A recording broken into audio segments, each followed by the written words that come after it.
I think people that go and just use inflation because the news reports it as a scapegoat to not be accountable to their spending habits, I think that is wrong. Welcome to Upticks with Jake Falcon, founder and CEO of Falcon Wealth Advisors. In this podcast, we help high net worth individuals overcome financial complexities. We do this by enhancing financial literacy and discussing topics in a language free from industry jargon. Join us as we help explain exactly what having a solid financial plan means, as Jake draws from years of experience in helping hundreds of individuals get financially organized and focused on their goals. We hope you find Upticks educational, entertaining, and shareable. Now, on to the show. Welcome back to Upticks with Jake and Cory. Cory, welcome back to the show. Jake, thank you for having me. I'm happy to be here. What's new in the world of Bittner? Waiting for a baby. That's what's new. That's about it. Yeah, this will be out before the baby comes. Probably. Yes. And then episode 301, Cory, you will be a father. So that's right. That's exactly right. That's exciting. We're really happy for you. You know, it used to be a thing where guys would pass around cigars when they had a baby. You going to do that? Not in my plans. Okay. I don't know why that was a thing. What's new with me? Congrats again. What's new with me is I played pickleball last night. Our clients will love to hear that. It's the second time. And you know what? I actually had more fun than the first time. I can completely see why it is addicting to people and why they enjoy it. I think also it helped, Cory, that all four of us that played were pretty much the same skill level. Yep. So it was me and Rachel and one of her best friends and her husband. And so I think, maybe I'm wrong, but I think we were all about the same. And I think that made it fun, actually. You know, you're a tennis guy, right? Isn't it, if there's a weak link on the court at a four, it probably makes it less fun, doesn't it? Yeah, definitely. It does. Yeah. So I think we got lucky with that fact that, you know, we were all about the same. We were all pretty new to it. And everybody hit great shots and everybody hit bad shots. And that was part of it. One thing we did, Cory, we allowed ourselves, they called it a mulligan, but we allowed ourselves a fault or a double fault on serving, which I don't think you're supposed to do. Right. However, that made it a lot easier and more fun. So that was good. Did that happen a lot? Yeah. I guess you haven't done it much. Yeah. And the first, I think we played 4 games. Okay. And I think in the first 3 games it happened. By the last game, everyone was doing pretty good on that. So it just takes a while, it takes a while to get used to it. Good for you, though. Doing something other, you put something in your hands other than a golf club. That's good. Yeah, I didn't like it. They want to do it again, which is fine. I'll do it as a social thing, but I'm not going to join a league. I'm not going to. I liked it, but I'm a golfer. I would much rather have been putting or chipping or hitting golf balls or whatever. So, but again, I did enjoy it more than I thought I would. So that was good. Good. So good. Well, you can bring your A game in October for our pickleball social. Yeah, I don't know. I think I'm still going to just work the crowd on that one. Just host. Good. I think that's my plan this year too. So good. All right, good. I know we have a couple of things we wanted to share before we get into today's topics. You first, Cory. Yes. First off, this is episode 300, Jake. I went back and looked. Episode number 1 was published December 11th of 2017. Wow. So 6.5 years, basically. Yes. 6.5 years. This is episode number 300. And I don't know about you, Jake, but I feel like we're still just getting started. And I feel like the best is coming. You know, I saw that in your note. Cory, I don't feel like we've been getting started. I feel like we've done 300 episodes. I feel like the best is coming, though. And if people are not subscribed, what are you doing? That's right. But I was talking to somebody about this yesterday, actually. And I'll tell you this. It doesn't feel like I just got started doing it. However, it doesn't feel like work. I love doing this, just like I love meeting with clients, just like I love everything that I do. So that's why I think you and I have been able to record our now 300th episode, because these are things, we talk about topics that are timely in the world or America, and they're things that we're passionate about. And we're doing this to enhance financial literacy. And to me, that's not work. This is what I'm here to do. I'm employed to do. And so I agree that I don't know if it feels like I'm getting started. That can be your thought. However, I agree that it's just going to hopefully keep getting better. And thank you to everyone that has subscribed. Please like and share our content. Give us 5 stars. Give us a thumbs up. We're doing this to enhance financial literacy, and hopefully you guys that are tuning into this are getting that. So thank you, Cory, for that. You got it. What have you got here, Jake? I've also got a fun one. A client held me accountable yesterday, Cory. They said, shame on you. You don't have a password protector. Now, we were talking about their financial plan in Falcon Wealth Advisors. So it's like, whoa. Like, our cybersecurity through our back office, Hightower, is pretty good. And she's like, no. I'm not talking about that. I'm talking about you, Jake. I listened to Upticks, and you and Cory don't have password protectors. So I was like, oh, the joke's on me. So I can't officially endorse this. And so I want the audience to know that I'm not endorsing this, but she uses Bitwarden. Have you heard of that one? I've not. She uses it. It's free. And her husband have had a lot of success using it as far as their viewpoint. And so, again, I'm not endorsing it because I don't know anything about it. But she made me feel a little bad, Cory. So I might have to check it out. So, because I don't want to get hacked, right? And so that's what the whole point is. So anyways, I'm not endorsing Bitwarden. That's just who she used or uses. And I thought it was pretty funny that not funny. It's good. She held me accountable. So go get your message received. And thank you to the client that held you accountable. Message received. I don't know. I'm kind of set in my ways, and I've been very fortunate. I haven't really felt like I've gotten hacked, but I guess if I had been hacked, I'd probably be more vigilant on using it. So anyhow, I thought that was cool that she suggested that, and I'm glad that she's listening and sharing her feedback with us. All right, Cory, so let's go into today's topic. Play ball. All right, Jake, what we got right in preparing for retirement? Yeah, so I think the Wall Street Journal has been following this couple along as they have been embracing their retirement. I've talked about this couple actually before, and they live in San Francisco. I think they have family in Kansas, so they come to Kansas. Anyways, I thought it was, I liked what they shared. They shared, and I think this is important, that everybody that's retired or preparing to retirement, to not beat yourself up too much and not just talk about what you got wrong, but they've really embraced what they've got right. They said that they commented on saving early and living within their means is paying off now.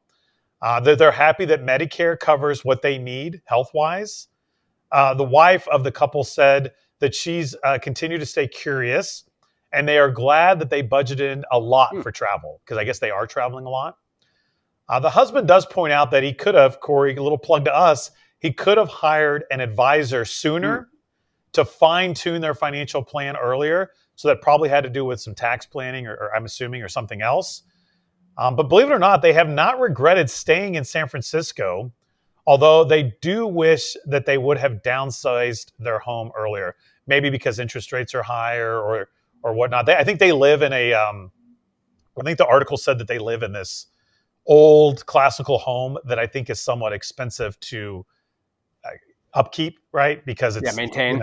Maybe they need to upgrade things because it's older home. And so he regrets that a little bit, but they originally were going to leave San Francisco, but I think they've enjoyed living in a vibrant, active, even though it's an expensive city. And again, I would argue, Cory, they're in their go-go years. So that's good. They don't need to be sitting on their front porch on their rocking chair in the country somewhere at this point in their life. Maybe eventually they'll move out to rural Kansas, and that's what they'll do to be closer to family. But for now, they're enjoying it. So again, the takeaway for our audience is I just want you to embrace and celebrate some of the good things that you are doing or have done for your retirement. And let's shed some light on some opportunities to do better.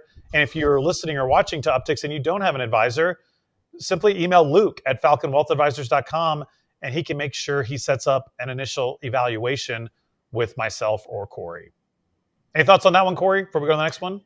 That's good, Jake. It is interesting. One thing I thought to myself while you were reading that out, while you were just reading that aloud and sharing the context was, I don't want to belabor this point, but with Cassie and I having a child, we've gotten a lot of different advice from a lot of different people. But ultimately, a lot of people have said, like, look, it doesn't really matter what anybody else has told you. What matters is what's important to you too. And I think that's interesting. That's very similar to what you're talking about here. Like, objectively, there might, or subjectively, some people may have the perspective of like, oh, why live in a high tax state? Why live in San Francisco that has problems, this or that? It doesn't, what matters is what works for these people, right? And what's important to them and how it fits in their financial plan. Yes, and that's really good, is that there's not a one-size-fits-all Yes. model to retirement. It's about you, your financial plan, why money's important to you, what your favorite thing to spend money is on, all the things that Cory, you and I talk about with our clients. That's what's important. Good. Good. All right, good. Let's go on to the next one, Cory. Cory, what was I thinking? The big ticket items people regret. Yes. Taking the other side of what people got right in retirement, Jake. This wasn't necessarily about retirement, but I found this interesting because this was in the Wall Street Journal. There was a number of people that were interviewed, and really the story started off here. While it may be true that money can't buy happiness, it does not stop people from trying and then wishing that they hadn't. So this story really just outlined a few different people, different circumstances in their life, but things like expensive watches, a second home, an RV, expensive clothes, whatever it might be.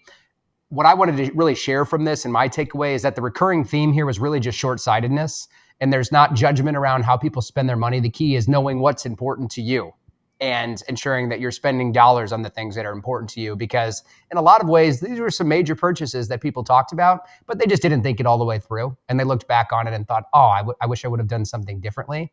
The point here is that there's no judgment, but it is important that you understand what's important to you and what you want to spend your money on that you've worked hard to save.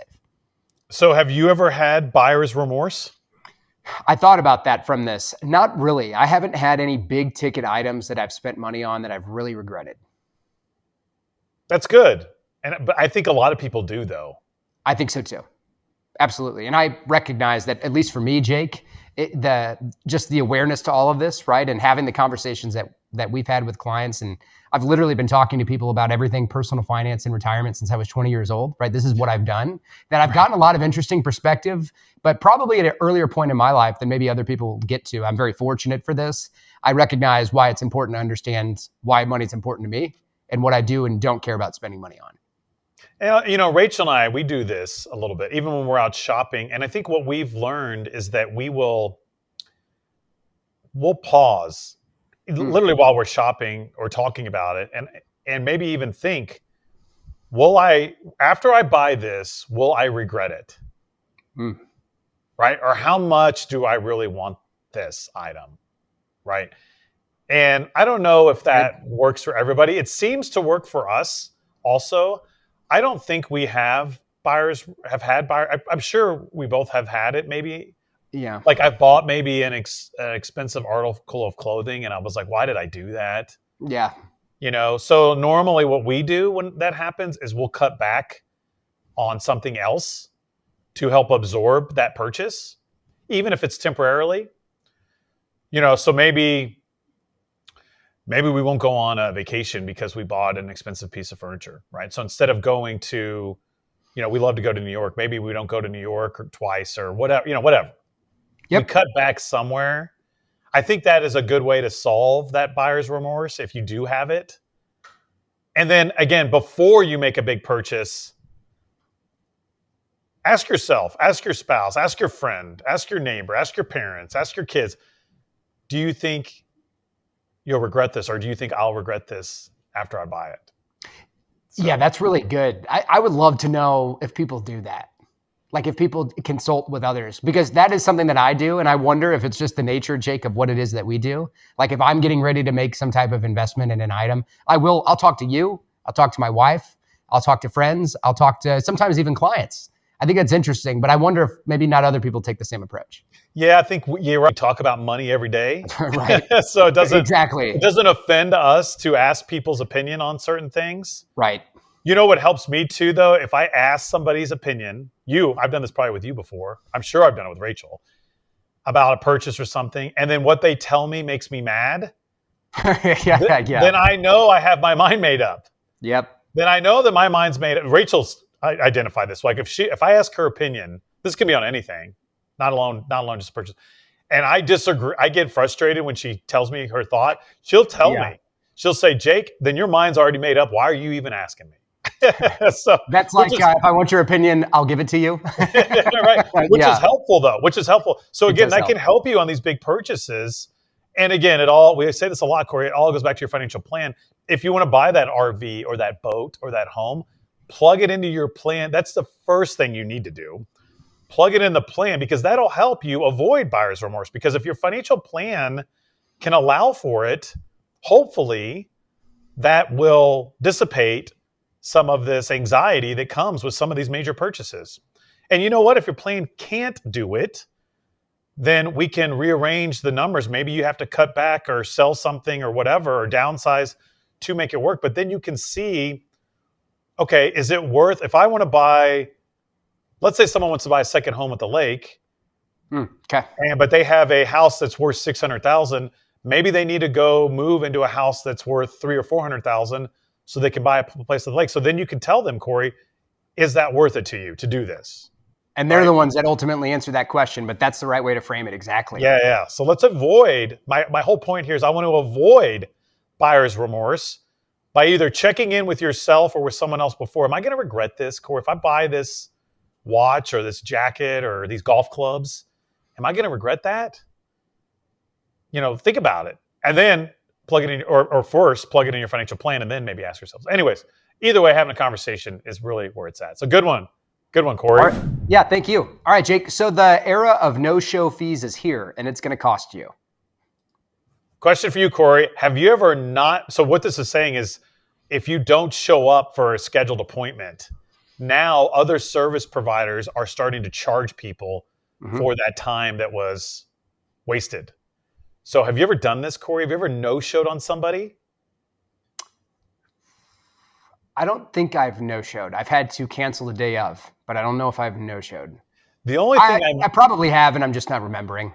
The only thing that comes to mind is Rachel and I had like lunch or dinner reservations in France that were booked through our travel agent or something. And I think we no-showed on that because we got too busy or we were tired or whatever. And we probably didn't really even know how to cancel. Actually, though, knowing us, we probably did try to cancel maybe. I don't remember. That's the only thing that comes to mind.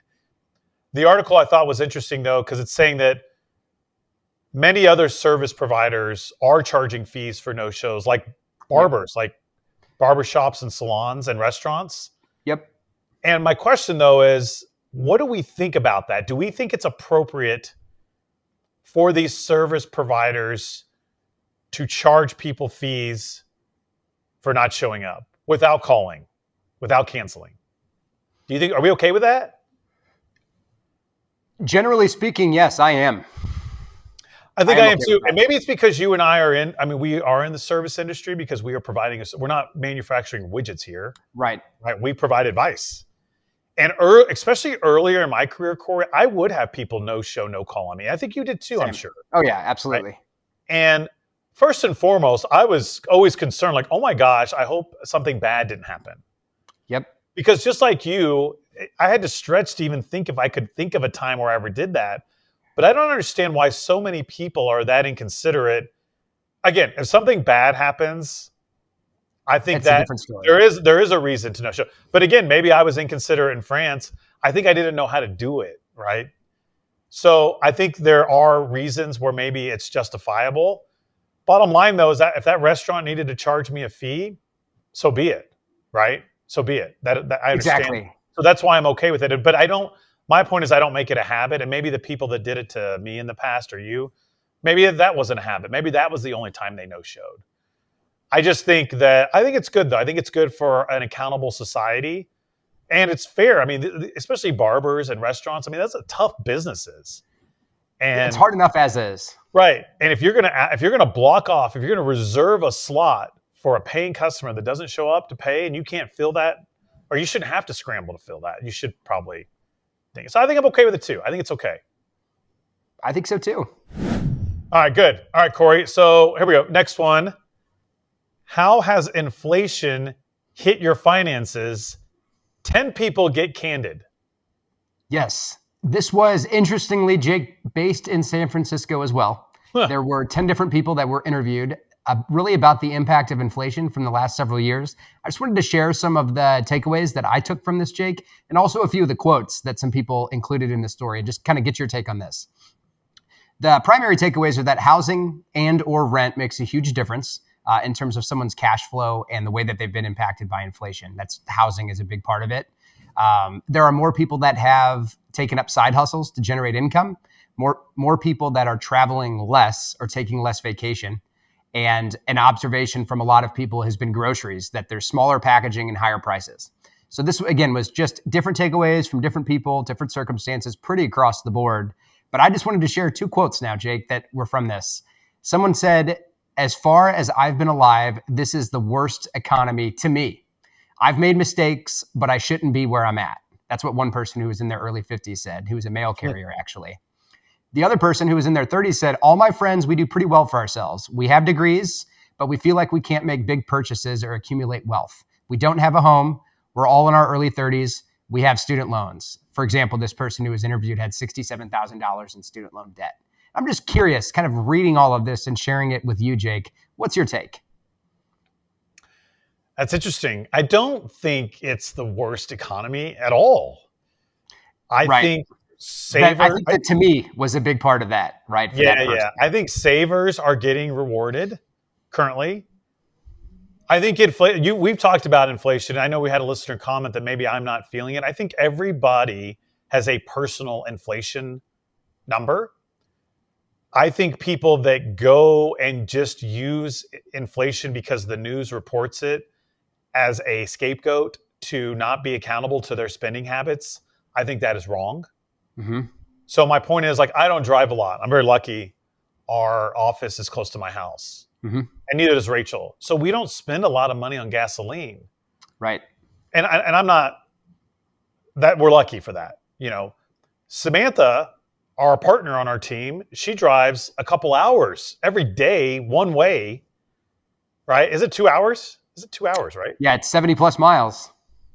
It's about an hour and a half, give or take. Hour and a half, yeah. Because she's not driving, it's on old highway. So it's an hour and a half, 2 hours, whatever. And again, that's not her fault either. But my point is, Samantha's gasoline price that she pays influences her budget a lot more than it influences mine. And it doesn't matter how much money we make. That's just an expense that she has to pay to work, that we're both paying. I have to pay gasoline to come to work. She's paying gasoline. But if the price of gasoline is much higher, that's going to impact Samantha much more than me. Right? Just like if golf balls become very expensive, that's going to impact me more than Samantha. Right. So That's right. everybody has their own personal inflation number. So you can go and you could say the economy is bad, even though it's not.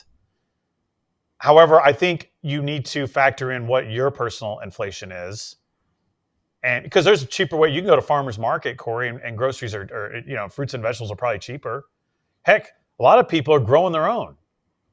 Yep. More power to them, right? So again, that's pretty extreme, but I'm not saying you need to be a farmer in your backyard. But like, if you like eating kale, you can grow kale in your backyard, and it's good for you. You're right. And that'll save you money.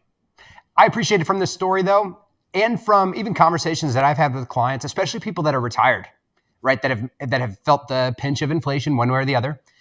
That one in this story, and from conversations with clients, people have found a lot of different ways to generate income for themselves also. Oh yeah, I love that too. I agree. In my opinion, Cory, it's easier to make money now than it's ever been. I mean, I think it all started with eBay. Remember eBay? Oh yeah. eBay allows you to just pick up, how about this book? Quick plug. Wow, look at that. Hiring Right. You can sell this on eBay, right? You can sell this on eBay right now. A signed copy. You take a picture of it, you post it on eBay, you sell it, you ship it off. But this gig economy, you can be an Uber driver, you can be Postmates driver, there's all different ways. You can be an influencer, there's all different ways to make money. A whole lot easier than it was when I was a kid. When I was a kid, Cory, it was a paper route, the grocery store. How about a caddy? That was my first job. Good for you. I worked at Napa Auto Parts. But it was hard. It was kind of hard to get a job, right? Because I couldn't just pull up the internet and start making money. You can do that. Right. Yeah, that's right. Heck, these kids are getting paid for people to watch them play video games. Yeah, the kids they're figuring it out. Unbelievable. So I don't know. I think it's great. I don't want to sound too harsh here. I think inflation has hurt some people. And you're right. Of course. Home insurance is a real problem, right? Yes. And taxes and everything else goes, I get it. That's again, leading it back. I think that's the whole theme of today's episode, Cory, as we wrap up here, is that it pays to have a financial plan. It pays to review it. And you made a really good point. You need to get aligned with your values and your purpose and make sure your dollars are being spent on what you value and what your purpose is, and that you're not wasting money. Like I joke on those jelly beans, right? You don't even waste the money on jelly beans. So that's what you need to focus on. Know your personal inflation. Where are you getting impacted the most? And do things that you can control. So that's good. I think this is a good place to wrap up today's episode. Absolutely, Jake. Let me just share one more note along what you just described, though, and that is from going through a lot of these exact same things myself, right? Of being in a position myself, Jake, many years ago where there was debt that I needed to pay off, or I felt like there were enough things that were out of my control that I needed to change or influence. My point is, everything we're talking about here today is coming from a place of experience. And, and having not any judgment for anyone for the way that they choose to spend their money, but really trying to guide people in the direction of saying that if you have these values outlined, you and I know, Jake, that if you have guilt-free spending on something that's important to you, that's as great of a purchase as you can make, right? If you can spend money on something that's important to you and you don't feel guilty about it, you understand how it fits into your financial plan, or maybe you understand that you've chosen to not spend money somewhere else so you can make this happen. That is as rewarding as it gets as far as someone's finances go. And that's really what this should be about, and ideally what people are aiming for in retirement as well. Yes, that's the best thing. So if you're working still, Cory, making sure you're paying your debt, you're saving the appropriate amount, then whatever's left over is that guilt-free spending. Same thing when you're retired. If you have a mortgage, you have your, all of your stuff that you need paid for, then whatever's left in that financial plan, spend on whatever the heck you want. That's a great way to go through life. And I'm glad you brought that up and pointed that out. We have talked about this on that show, but a key is let's get everything organized. What's the money that you need to live? And then what's the excess that you can afford without running out of money? You want to buy the jelly beans, Cory, have at it, right? If that's Load up on the jelly beans. That's right. That's what you want to do. Then that's what you want to do. Again, we want that guilt. We want to get everybody to that guilt-free spending number, whatever it is. Maybe for you, not for you, but somebody starting out, it's $500 a month. Maybe for somebody else, it's $3,000 a month. Whatever it is, right. Then you know what it is, and you don't have to worry about it. That's really good. I'm glad you brought that up, and thank you. And thank you all for tuning into Upticks. We hope you have a great week. Thank you for listening to Upticks. Click the subscribe button to be notified when new episodes become available. Also, be sure to visit our website, falconwealthadvisors.com, and click the Contact Us button if you'd like to meet with Jake and his team.